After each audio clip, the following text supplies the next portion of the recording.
Hello, Bonnie Violet, and welcome to Queerly Beloved. Hi, how's it going? Wonderful. You look just stunning. Oh, thank you. I tried. I wish I could say, oh, I didn't try, but I did. You clearly tried, yeah.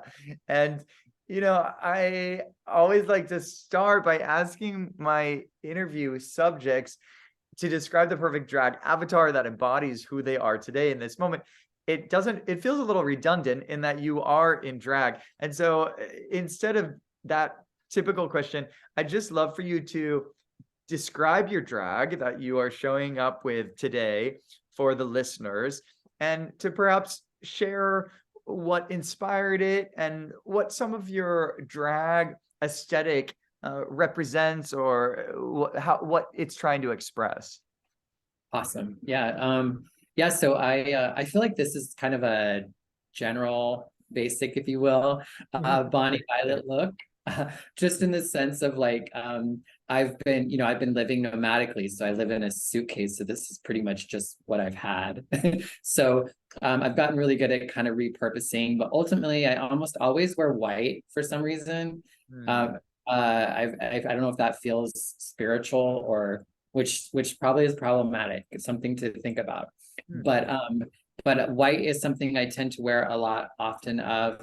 My drag is spiritual in nature, so I don't know if there's just that feeling of etherealness or whatever. I always sparkle from like head to toe. Like I try to have sparkle everywhere. This is a very minimal sparkle, really compared to normal. My signature lips are rhinestoned, which I've started to get to where like I try to do that every time now. It's like maybe the one thing that I do the same because I feel like I always try to mix it up a little bit. Hmm. Yeah, and I just want, for the sake of those not viewing this on YouTube, I want viewers to know that you've described now your drag a little bit as simple and basic, which it's very far from that from my observation. So, and to just to share, Bonnie's got these gorgeous sparkling earrings that match their gorgeous sparkling lips. Beautiful giant eyes with, it looks like a turquoise, and then the white eyeliner, this beautiful cascading sort of blonde, but it's almost like a strawberry blonde. Like I feel like it has a hint of like It's rose, a peach blonde, yeah. peach blonde. Oh, love. And then this off the shoulder white dress with, it looks like there's something on your shoulder, like some kind of sparkle or dots. Just white polka dots. It gives it a little texture, some freckles. I love it. The shoulder was a little boring. I had to, put a little something on there. Well, it speaks to your humility when you describe this look as basic or simple, because it is extraordinary in my eyes.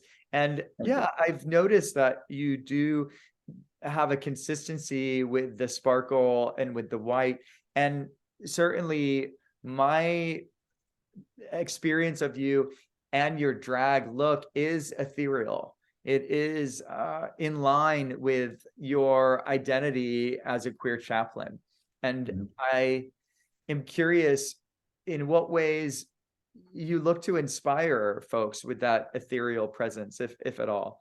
I'm curious if there is Yeah, some intentionality there. I think yes, and it's for me. I think that it's ornamentation and creation that I feel like I'm pulling out of myself Mhm. and wearing it on the outside for whatever reason. So I think there's that element of me feeling like I am like coming out of myself. Mm, And in order to be with other people, I am a fairly insular person and mm, inside myself. So I feel like sometimes my aesthetic will draw people in and and there's also an openness about me. I think especially as a drag artist, I think a lot of people tend to be intimidated by drag artists or whatever. And for whatever reason, I think there's this comfortability that happens, which I think is in and out of drag is some sort of gift that God or whoever or whatever it was put in me. That seems to be that I don't lose, I think, when I get into drag either. I really feel like my drag is just in it's like me turning the volume up, you mm, know, to 10 instead of 8, you know. mm. Yeah, I really resonate with that. My drag persona, which is not nearly as active as yours, is Sylvia London. And similarly, I don't suddenly become this other character. It's still Will. It's a version of me. It's just it's a higher volume, or a version that takes up a little more space and is embracing the divine feminine in a way that I don't typically when I'm in my boy drag. Mhm. Yeah, and I agree that there is something very accessible, even though your look is so extraordinary. And by no means are you trying to look like to pass as like a cis female. It's Right. very presented in a statement, a strong statement that this is drag, that this is a big expression. And yet it feels to me like there is this accessibility that I can come up to you and have a regular conversation, and you're not going to come back at me with this larger than life character that's hard to connect with. Right. Yeah. I'm not gonna, yeah. It's just gonna be not much more than what I am just standing there for sure. Well, and it's been such a honor and pleasure to witness your transformation. And it's actually hard for me to think back to when we met and how you were presenting then, because this is how I see you. And I just would love it if you could share a little bit about what that journey has been for you and how you have come into the sparkling lips of Bonnie that you live in today. Yeah, I mean, when we first met, I wasn't identifying as trans. I didn't see myself as trans. I might have said I was a bearded lady, but Mm, not in a trans way. I just, I was bearded. I had chest hair coming out of the top of my shirt, I'm sure. And, like I just was, but also effeminate, probably had long earrings on. There's a, that part of me I over time has gradually come out of me more and more and more, and I contribute that to my spirituality and my continued like kind of seeking and releasing of myself, that it's just kind of a byproduct of that, and it always is. I've always been, I think there's always kind of a consumability about me that I keep in mind, like I don't take it too far, even though for other people, they might think it is, but for me, it feels like it's it's like just enough. mm, And sometimes I feel like the thing I like about drag though is sometimes it can allow me to like just push it a little further than say my day-to-day life. I'm not sure if that was the answer you were going for, but that's what came to mind. No, that's wonderful. And I would love it though if you can kind of give some cliff notes, or maybe you go a little deeper into the story of what it's been like to go from that feminine hairy man. I don't know if you were identifying as man then, but male presenting, feminine but male presenting person, into how you're presenting today.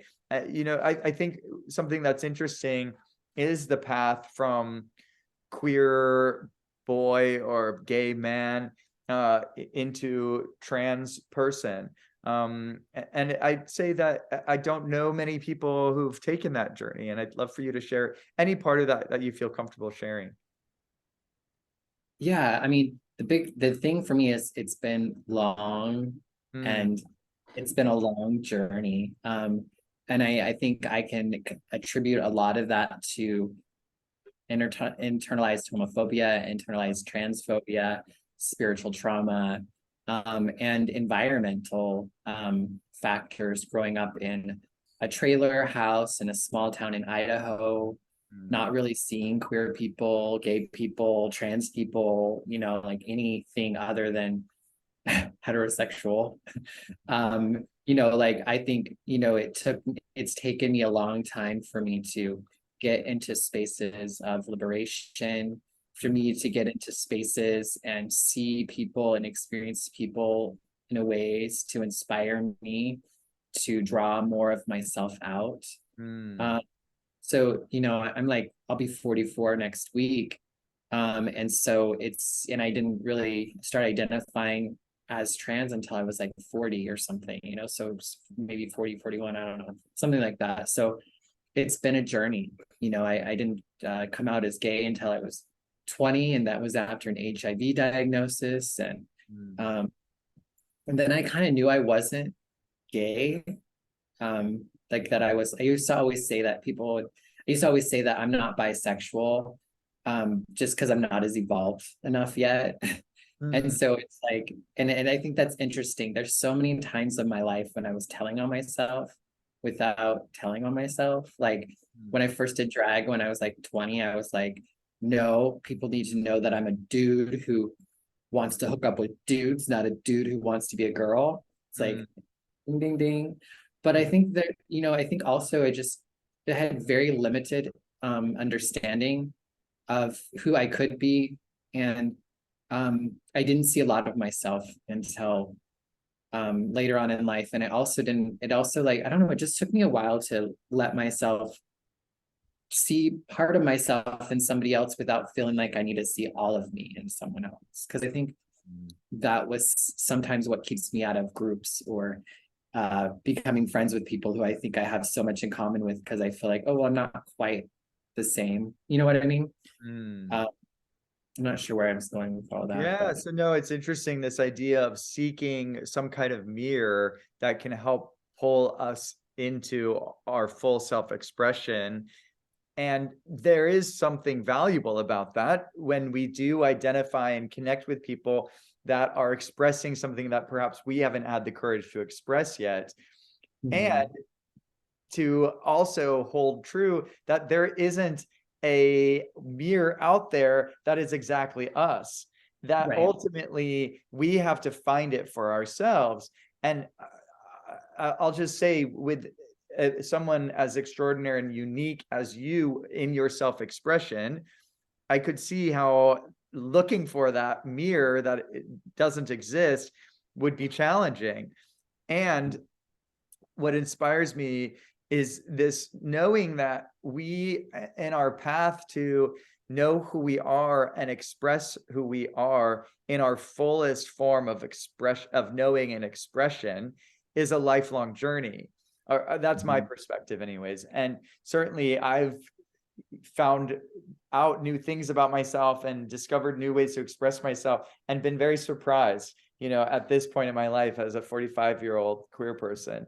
And it's interesting to think about you in San Francisco, the version of you that I met. And from an outside perspective, I would say, oh, this person is super comfortable with themselves, knows who they are. They're wearing these long, dangly earrings, rocking a beard, living, in San Francisco in this queer mecca. And yeah, this is who they are. And then at 40, to then start to discover these new parts of yourself, it is a very inspiring story that reminds me, and I hope others, of the lifelong journey of our self knowing ourselves and our self-expression. Yeah, well, and for me, I feel like that was part of my journey too. I mean, I think that was just as much me, and I've always sought to be an authentic, like true expression of myself, so it's like never like I never had that thought of like I'm trans and just nobody can know, it was something that I never saw until I saw it. And then once I saw it, I could see that it was everywhere, you know what I mean? And I kind of could say that I felt that way most of my life. I think I just have come to see myself more fully, more of myself throughout time. And then, I say, like I love who I was and the life that I lived before. It's not like I feel like I lived in regret. And in some ways, I think because I didn't feel like I was a man trapped or a woman trapped in a man's body, that kept me from really, I think, owning the idea that I might be trans. Mm. Because I didn't feel trapped, though I could definitely label that now. Like I could definitely look back and say, yeah, like, and I even talk about it when I say, pulling out, like it's me putting my what's inside on the outsides is my gender or my drag. And I remember when people used to call me she at first, and I was like, no, you can't call me that. I'm not a she. I'm not a she. And it was people seeing me before I saw me. And then I got to the point where that if you called me she, and this was before I transitioned, this was like a decade or more ago, if you called me she, that was a term of an endearment. And I thought that you saw me, like I felt seen by you. What's more trans than that? Like, I don't know, it's so wild to me that there's so many, and it doesn't, just because you're like that or somebody's like that doesn't mean they're trans, but there's just so many like little indicators for me. And I only understand myself to be as a trans, femme, genderqueer. See, again, I can't even just say one label, but like I see myself as a trans, genderqueer person at this point in my journey, because I feel like it's the closest words that I can choose to speak to how I see myself in a way that you might understand me a little. Yeah. Yeah, beautiful. Yeah, and one of the things I heard in that is this idea that you didn't feel like a woman trapped in a man's body, and because you didn't feel like a woman trapped in a man's body, that meant you were not trans, right? Because we have a story that that's how trans people feel before they transition, right? And the awareness that there's so many things at play that might prevent us from feeling like a man trapped in a woman's body, even if that's kind of what's happening, right? To recognize that when we are on a path to self-discovery, there's a lot of potential self-saboteurs and shadows that are going to keep the truth and the challenge and the hardship of not fully being ourselves, accepting ourselves and expressing ourselves veiled from us, right, in the shadow. And that it's interesting that now in retrospect, you can sort of see how, yeah, it was about pulling this piece out, allowing it to be free. So in a sense, there was something trapped, but because you weren't allowed, but there was a reason that you weren't allowing yourself to see that and experience that then. Am I hearing that correctly? Well, yes, and it's really about integration. So it's like all these parts of myself that now exist all at once. I had experienced in the moments, but I never could I be aware of them and hold them at the same time. And so I think it's really about me being more in my wholeness and more integrated in the sense that I can be all of those things all at once. Because I haven't, and there's still a lot of that journey to go, but there's so much more of me, more of me with me that I'm aware of and connected with and see as being with me in that moment than what had been before. And part of that just had to do with like mental gymnastics and ability to intellect, that aspect of it, but it was also like the visual, be able to see it, and the physicality. One of my new experiences right now is I started hormones 2 years ago, and I'm actually in my body. Like I'm not disassociated. Like I knew that I was somebody who didn't spend a lot of time in her body, but I have come to understand what it's like to be in my body. And there's a little bit of grief in that, because I feel like there's so much time that I went without being fully present in the body. Which I think afforded me to also be in the world in a way that wasn't always honoring to my body or to the sacredness of myself, and I had to cut myself away from parts of myself in order to be with other people, sexually, physically, emotionally, and that's something I came to understand in particular around sex and sexuality. Since I started transitioning, I've not been sexual at all. And like a month prior to that, I was very sexual. So, but I'm noticing that my body is a different experience, and even what I yearn for, or what I'm drawn to, or what I'm attracted to when it comes to the thought of being with another person is different. It's a lot more soft and a lot more tangible and close. Whereas I think like a lot of my sexuality prior to, because I wasn't living, I think fully in my body, was a lot more intense and severe and sometimes violent. I think in the only way for me to become present in my body. I don't know why I went to all of that, but that's what came to Yeah, mind. no, that's beautiful. And thanks for sharing that healing evolution and within it, the relationship with your body and how our desires evolve when we are in this healing and transformational process. That really resonates with me. And I just wonder, when we talk about this evolution of self, what I experienced, or the story I made up about you and your self evolution has been that it's been kind of a one step at a time, and just sort of leaning into this, discovering that, and then moving forward. Is that how it's been for you? Or was there a moment where it was like, oh, wow, this is me, and a major shift that happened? I'm curious what the pattern has been like for you. And specifically, I'm curious how others might learn from your process of self-discovery and self-expression. Perhaps there's something that they can be inspired to lean into as well. Yeah, I would say that the journey has been like step by step, but I wouldn't say that's how I experienced it. I think it Okay. has been many big light bulb moments that were like, aha, that's it. Yeah, That were huge in that moment. got it.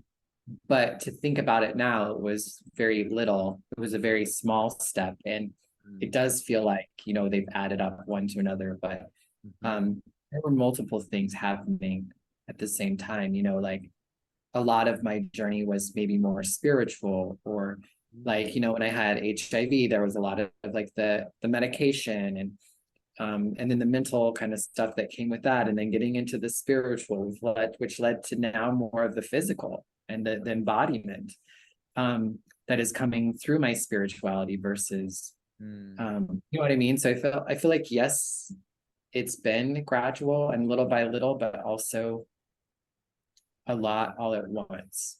Yeah, no, that makes sense. That looking back again, you can see it as a small step at a time, but in those moments, it felt like each step was a huge shift or a huge light bulb, as you mentioned. Makes sense. Yeah, I mean, to some degree, I feel like I've been going like balls to the wall, if you will, in my journey, so to speak. um, like the whole time, it's felt really intense and very like whatever. But to kind of look back on it, it's kind of like, oh, just a little here, a little there. You know what I mean? Totally. And what part has spirituality played in that? Huge. Yeah, I mean, spirituality has been the cornerstone and the conduit, the vehicle, if you will, that has got me to where I am today and has formed me into the creature you see before you now. My transness is me living into my trans identity is a spiritual awakening. And I feel like spirituality has been a big key to that. I don't think that I ever would have been queer. I don't think I ever would have saw all those sorts of things that I was doing, even when I didn't see myself, because in the beginning I wasn't allowed to be spiritual and gay or spiritual and HIV person with HIV or someone who's doing drugs and have God in their life or whatever, and now I can be all those things and more, and also have that that connection with God or whatever. And I appreciate you saying God or whatever. I'm curious, And I love the idea of God being God or whatever, right? There's something very open and freeing about that. And I'd love for you to share your thoughts on God and perhaps the ways that you work with God or whatever. Yeah. Yeah. I mean, God or whatever is definitely it. Sometimes I feel okay with saying God and oftentimes not. More than not, my understanding of God is not big enough or adequate Mm, for the God I've come to know or understand, or, by another name or another experience. For me, I feel like I have had I have a spirit within me. I have a spirit. There's that which is between you and I. There's that which connects us, and that is in you and not in me, but also, you know what I mean? And so, like, and what that is and why that is and what it does or doesn't do, I don't know. I think at the end of the day, it's just the connection. mm, When I can be mindful, aware, and reminded of that fact, mm, um, I can walk in life and walk with life mm, um, a way that feels best. mm, Uh, and having the impact and the result and the um, vibration uh, within life that is incongruent with all life, mm, and many religion spaces and most of my understanding doesn't really speak fully to what it is that I don't know. But I do believe that we all know already. But I don't understand, but I don't have the ability to understand that knowing fully. mm, Um, and so for me, it's just being able to be in a space to connect with that knowing and unknowing mm, uh, as much as possible. Because it's so easy to get away from that truth. And mm, when that happens, I begin to have an experience with life that doesn't, that's not pleasant or feels like it's pleasant for others around me too. So yeah, what that is, I'm still trying to figure out, and I'm still trying to be better with it, better mhm, with understanding that connection and the responsibility and the gift and um, the power and strength that comes within that. mhm, Um, and just really trying to work to be better with that. And I think I do that by being with people like myself, who can kind of draw more of me out. mm, But I think it's also a big part of that is being with people who I don't understand and probably will never understand, but must have compassion for mm. in order to really, I think, live as if that is the truth. Mhm. That makes, I sound so heady. No, it's beautiful. And what resonates with me so much is this dichotomy of the knowing and unknowing, the holding this truth and understanding that on some level we do know it all, and in some level we know nothing, right? And that both of those seemingly opposing things can be true at the same time. And I love this idea. I don't know if you've used that before, but this idea of God or whatever. The way that I often like to refer to God is great mystery. That Mm. I humbly acknowledging that I don't know, and yet there's a knowing, a deep knowing inside of me, that allows me to have faith and be present to this source, this spirit, this God, this mystery, this God Yeah. or whatever. Yeah, that's And wonderful. Yeah. I think the thing that's important for me and my understanding of spirituality and that connection now is that we all have access to it. And so there's more of like the truth. Like to me, it feels like it's a truth. And it's a truth in which there are many words and many descriptions and different understandings of. Mm-hmm. Um, and so like, because I feel like sometimes I've been in religions or I've been in spaces where I feel like my the words I use, the names I call people by, that, you know, like that is the right way or the only way, or what's going to get you the prizes, if you will. You know, and so for me, I like the idea of just thinking that we are unable to communicate with one another the fullest expression of our knowing and relation and connection with each other, if that makes sense. And we're all coming from our own space of our own experience, our own journey. For me, if there is murder, if there is suffering, if there is like whatever happening, that is not their problem. It's not something that they're doing. It's a product of what we are. And that's like, to me, like that's the biggest, like that's the biggest thing for me to really try to live into. You know, and it, yeah. So yeah, what I'm hearing in that is this this concept of this co-creative collective experience. And if we are to take on this perspective that we are all one, then in a sense we are also responsible for all that's happening on this planet all the time, in every moment. And so the most incredible triumphs and successes are ours, as well as the most heinous acts of violence or crime, or, you know, the shadow sides, that it's all of us all the time. Yeah, right. It's all of ours. And the challenge is then what is mine? And like how what does that, yeah, like what is mine and what do I do with that? Out thought of what is ours, if that makes sense.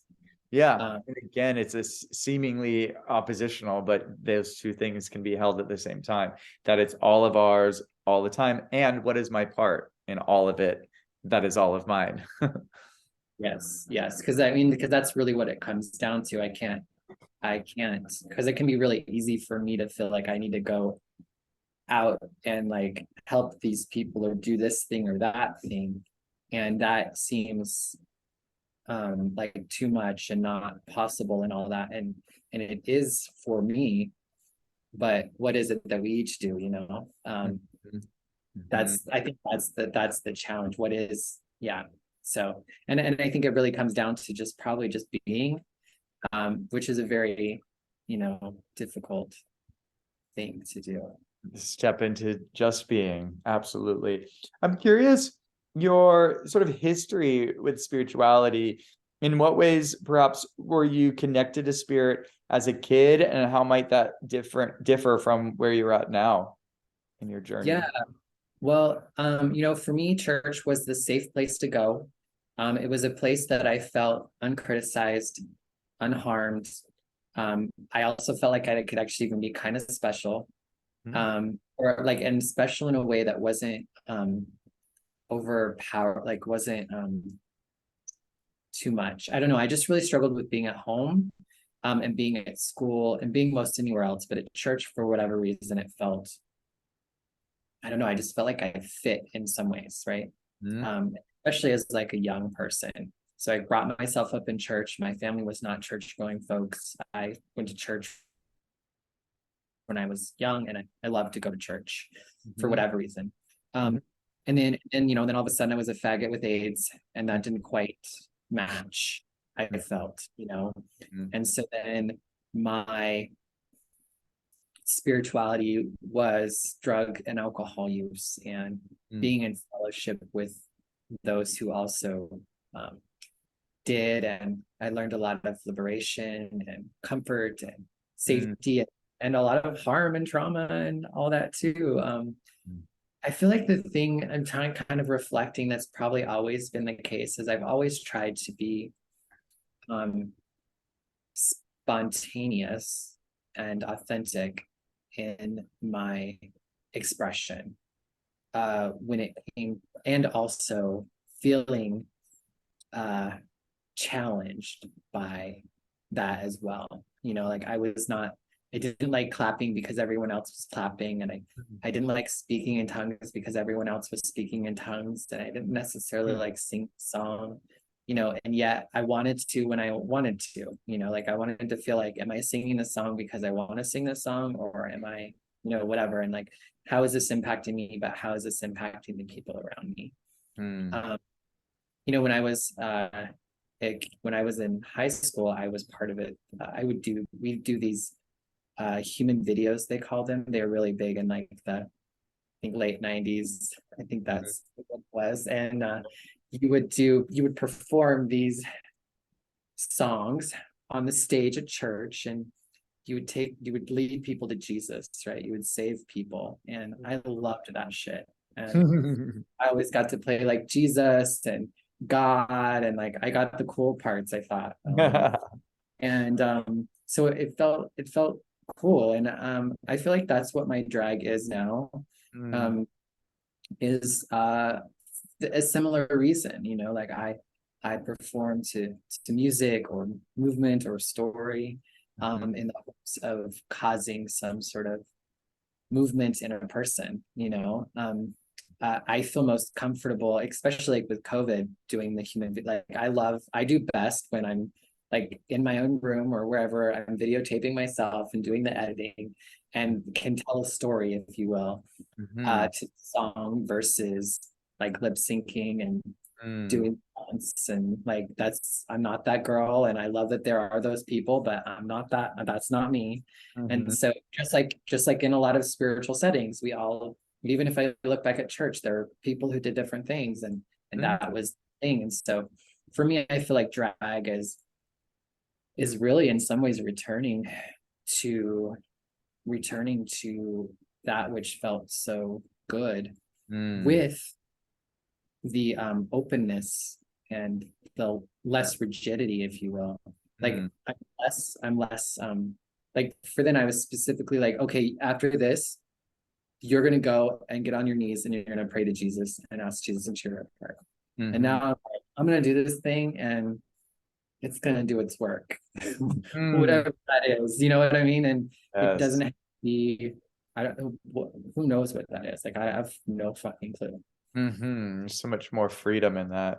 And beautiful. And I love that you kind of got a sense for how you liked to be with God and serve God in God or whatever in a way that worked for you, but it was still under this this branch that was perhaps a branch of religion that didn't work for you, right? And now you've refound it and reclaimed it, and you're making videos again, but you're making them with this beautiful drag persona, and embracing spirit and inspiring people into spirit connection in a way that's really authentic for you. I love that. And I also just want to, yeah, go ahead. Go ahead. Oh, I just want to highlight before we move on this piece where you were sharing about your spiritual journey, and you recognize that part of your spiritual journey was being with drugs and alcohol. And that wasn't like, most people, when I hear them talk about their spiritual journey, the drugs and alcohol is when they fell from grace. And then they found spirit that helped them get out of the drugs and alcohol. But in your story, the way I heard it, the drugs and alcohol were part of the spiritual journey, that you were still present with God, present with source. And you even used the word fellowship, and you acknowledged the freedom and the safety that moment provided you with. I've not heard someone express their story around drugs and alcohol through a spiritual context like that. So I just want to highlight that, and if there's anything you want to add to it. Yeah, and it wasn't a falling from grace, though, which I understand that's what most would say, but I would say it was a falling into grace. Wow. Think about it, like that was a time in my life when like I didn't have to do anything to have value and worth, and you know what I mean? Like all I had to be, and all the little, because I was doing drugs and because I was ... I was no longer eligible for all that other stuff that I thought I had to do in order to receive grace. So I think in some ways, I fell more into grace and was able to actually feel grace, because earning grace is Mm, something I've tried my whole life, and that's just contrary to what it's all about. mm, Um, and so in some ways, there is a lot for me to learn about grace, mm, um, especially in those beginning years of my substance use. Eventually it did start to rot from me. yes. Uh, Mhm. Yeah. Thank you like so any, much for sharing that perspective. just Uh, like religion did, you know? yeah. Yeah. Yeah. Interesting that that those have a parallel path there. So then, you mentioned that drag is often this vehicle for inspiring others, for helping them find their connection to source, to God or whatever. And I'm curious if you could share more about your thoughts on spirituality and drag and how those two come together. Yeah, I mean, I think a big part of spirituality is like our spirit is what animates us, right? It's what causes us to be in the world in the way that we are. And I feel like drag artists, from as long as I can recall and remember, have been those people, especially for those of us who were told we weren't allowed to access spirit or spirituality in churches and other places where um normal people normal people do, you know what I mean? And so to me, I feel like drag artists in a lot of ways, they are kind of put up on the stage, if you will, and whether Mm, they put there themselves or community does, and mm, they they preach, they tell us stories, they tell us their stories, they lift our spirits, mm, they provide healing, they provide distraction, they provide safety, they provide comfort, and they also raised money and took care of people when they were dealing with HIV and AIDS, and mm, fed people, and all those sorts of things that good church, I mm, I think does. And so uh I feel like that's what drag does and has always done, and we've not been allowed to call it what it is. And mm, I don't think we ever have to call it spiritual. I see it within my own spirituality, mm, and my own understanding of my spirituality. It helps me connect more with myself and with you. So mm, it is my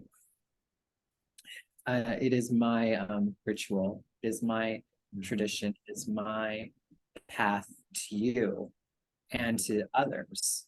Um, but it's not for everyone, and not everyone's drag is that. Mhm. There are plenty of preachers who preach who, Mhm. you know what I mean? Like, so, and that's Mhm. okay. It's no Yeah. judgment. It's just Yeah. so, but one of the things I found is that there are a lot of drag artists who see it the same way I do. Yeah. Um, want to see or want to explore that more. And that's been really exciting for me to begin to meet other drag artists from many different phases and journeys who Mhm. are willing to say, yes, this is a spiritual for me. Yes, this is, and this is why, or this is how, Mhm. um, and all that. Yeah, beautiful. And I'd like to follow up and hear some of the stories maybe you've heard or some of the queens that you've been inspired by. But before I jump into that, I'd just like to share my personal experience with drag from a spiritual perspective. That sometimes when I've been hosting a party in drag or doing something in my Sylvia London character persona, I have felt as if I was in a shamanic role. Not that I'm a shaman, I don't identify as that, but that my drag and the way that I was being in these group settings was a shamanic practice. And specifically, it was calling people into this experience of reality that was outside of our normal everyday reality, was awakening them to the possibility of being in this liminal space and to find the freedom and courage to fully embrace that liminal space in almost uh, a meditation or a ceremony or ritual kind of energy, kind of vibration. And a lot of my role was helping. I'm thinking, especially when I would work with my tambourine, and I'd move through these event spaces and sort of weave this energy and bring people together and raise the vibration of this collective experience. And the way that I was presenting supported that. The way that I was presenting helped me step into more of a liminal space, into a more energy of freedom, expression, bliss, ecstasy. And then my experience was that folks experiencing me in that aesthetic were also inspired into it. Yeah, totally. And in the worlds that we live in, like the binary of male and female, for us to really push that so far allows people to find themselves in the tween, like, and that's because some people are like, oh, that's not me, but also they're afraid to wear color, or they're afraid to cut their hair or do this or that because they were told men don't do that or women don't do that or whatever. I mean, that's the liberation that drag does for other queer folks, but for affirmation, but I think also for non-queer folks, it can be liberative to them as well. So I mean, that's the power in what you're talking about. It's like if we as drag artists can be if people are here and we're here, that gives them room to be here, which is closer to here than where they were, right? It creates space for expansion, and it inspires it. It creates a safety for, you know what I mean, a container for it, all of that sort of stuff. So I love what you said. Thank you. Yeah, absolutely. That widening of the spaciousness for expansion of self-expression and experiencing the world in a fuller, more expanded state. Love that. Any, I love that you have been focused on dragon spirituality and creating space for these kinds of conversations. I'm just curious if there's any standout conversations you've had with drag artists that you feel like highlighting that have been particularly interesting or inspiring to you as you've been a champion of this cross section. So far I've interviewed 48 drag artists. 48? 48, yeah, Wow. about their sexuality. And so I've had a lot of opportunity to speak with drag queens, drag kings, drag things, drag clowns of different ages and races, and perception of spirituality or religion. Everyone from like Peaches Christ, who is a member of the Satanic Temple, to King Lotus Boy. They are an amazing artist in Oakland. They've dealt with some severe trauma experiences that they've been able to work through drag, and they're like, I mean, there's just so many people that I have learned from. Fonda Cox, out of New York, I feel really connected to them. They do a lot of like eating disorder work, as well as their drag, and it's also interconnected and amazing. And gosh, there's just I could go on and on and on. And I think the thing for me, just in the collective of it all, is to know that there's many of us in many forms and many places who have similar draws or effects or aspirations when it comes to drag, and how it impacts us. And one thing I noticed, or that I don't know, I really enjoy queer drag artists, and the folks that aren't quite, like not that there's anything wrong, but probably not the artists that are going to be on RuPaul's Drag Race. And that's, again, there's amazing artists, but I really seem to connect more with folks who feel like they're outside of that. And I think probably because I feel like I'm outside of that. I've always been outside of the mainstream. Partially that's where I just happen to be because I'm not good enough. And then also I have very much intentionality of not being in that space as well. So so a lot of trans artists, I think on a personal level, I can tend to connect with them a little bit more. And thank you. Thank you for creating that platform. And, you know, in the show notes, I'll have the link for Dragon Spirituality, the podcast. I got the title right? Is that right? Dragon Spirituality. Dragon spirituality. Mhm. Yeah, beautiful.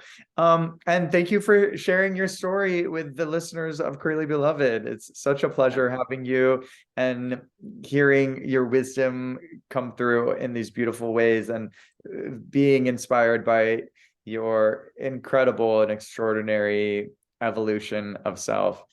Thank you. I honor you. Anything you'd like to final words to share with the listeners today? No, I'm eager to listen back to hear what I said, but but yeah, I mean, I appreciate having this opportunity just to begin to speak more to my experience. As you know, I've been going through a lot of the physical transition, as well as like my body, but also just where I live, and so it's helpful to have an opportunity to be able to kind of pull out, you know, some of my experience to help me feel better about where I'm at and where I am going. So hopefully that was something that that was the experience for me, and you know, hopefully that's a similar experience that folks can have when listening back to this. And if not, then listen to the next one. No, absolutely. I imagine they will. Thank you again. And thank you for presenting in such a gorgeous and inspiring way today. My pleasure. Thank you.